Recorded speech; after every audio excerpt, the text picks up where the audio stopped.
good morning সকলোকে welcome to my mini blog শুই উঠিয়ে বাগানৰ ফালে এভুমুকি নমৰালৈকে মোৰ চকুকেইটাই শান্তি নাপায় কি যে ধুনীয়া পৰিৱেশ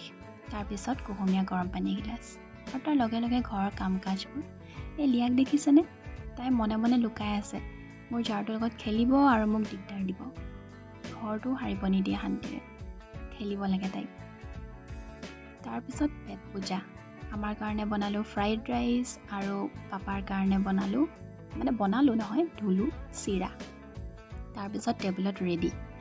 আৰু মানুহ নাই সদায় লেট এয়া হৈছে মায়ে বনোৱা ডিটেন স্ক্ৰাব আৰু তাৰপিছত মই মুখখন ভালকৈ স্ক্ৰাব কৰি ল'লোঁ স্ক্ৰাব কৰি লোৱাৰ পিছত 15 মিনিটৰ পিছত মই ধুই মুখখন এনেদৰে মচি ল'লোঁ আৰু মোচাৰ পিছত দেখিছোঁ বহুত ইফেক্টিভ হয় আপোনালোকে ইউজ কৰিব পাৰে যদি স্ক্ৰাবৰ ৰেচিপিটো বিচাৰে তেতিয়াহ'লে মোক কমেণ্ট কৰি জনাব